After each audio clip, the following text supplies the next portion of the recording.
Chairman ماری پور town Humayun Khan نے کہا ہے کہ عید الاضحیٰ پر لوگوں کو صاف ستھرے ماحول کی فراہمی کو یقینی بنائیں گے اور بروقت آلائشوں کے ٹھکانے لگانے کے لیے قبل از وقت حکمت عملی طے کر لی گئی ہے۔ ان خیالات کا اظہار چیئرمین ماری پور ٹاؤن ہمایوں محمد خان نے Sindh solid waste management board کے افسران کے ہمراہ عید الاضحیٰ کے حوالے سے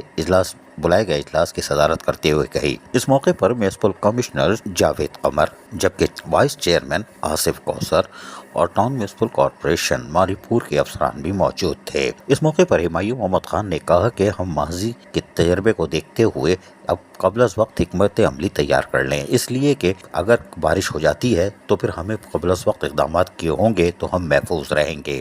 اور عید الاضحیٰ پر ہمارا عہد ہے کہ ہم ماری پور ٹاؤن کے لوگوں کو گلی محلوں سے بروقت آلائشیں اٹھا کر صحت مند ماحول کی فراہمی کو یقینی بنائیں گے۔ اس موقع پر میونسپل کمشنر جاوید قمر کا کہنا تھا کہ متوقع بارش اور مانسون کا جاری موسم میں Sindh solid waste management board کو چاہیے کہ وہ اپنی تمام تر حکمت عملی کو اس حوالے سے طے کرے کہ اگر بارش ہو جاتی ہے تو آلائشوں کو کہاں ڈمپ کیا جائے گا اور ڈمپنگ گراؤنڈ پہنچنے کے لیے کیا ان کے ڈمپر لوڈر تیار ہوں گے، کیا مشینریوں کی تعداد کو بڑھایا نہیں جائے گا، اس بارے میں بھی وہ سارے معاملات طے کر لیں، کیونکہ اگر بارش ہو جاتی ہے تو یقینی طور پر ڈمپنگ گراؤنڈ جانے اور آنے میں اگر 2 ڈمپر لوڈر ہوں گے تو وہ دن میں 2 ہی پھیرے لگائیں گے، لہٰذا بارش ہونے کی صورت میں ڈمپر لوڈر کی تعداد کو بڑھانا ہوگا، کم از کم ڈمپر کی تعداد کو بڑھانا ہوگا۔ جبکہ میونسپل کمشنر جاوید قمر کا کہنا تھا کہ ہم اپنے طور پر بھی یعنی ماری پور ٹاؤن بھی تمام تر محکمہ سینیٹیشن کے عملے کے لیے تیار ہوگا اور اپنی طور پر ہم حفاظت انتظامات کر کے رکھیں گے۔ ان کا کہنا تھا کہ ہم 2 شفٹوں میں کام کریں گے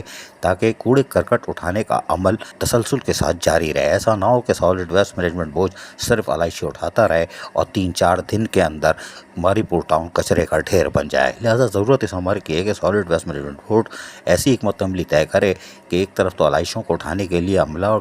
مشینریاں الگ ہوں اور کوڑے کرکٹ اٹھانے کا اور ڈمپنگ گراؤنڈ پہنچانے کا گاربیج ٹرانسفر اسٹیشن سے وہ عمل رکنا نہیں چاہیے تاکہ ٹاؤن صاف ستھرا رہے اور لوگوں کو ایک صاف ماحول کی فراہمی کو یقینی بنایا جا سکے۔ عزیز عارف، KBS بلدیاتی نیوز کراچی۔ ایسی ہی خوبصورت ویڈیوز فیوچر میں حاصل کرنے کے لیے ریڈ بٹن پر کلک کر کے اور بیل آئیکن کو پریس کر کے ہم سب کے سبسکرائبر بننا مت بھولیے۔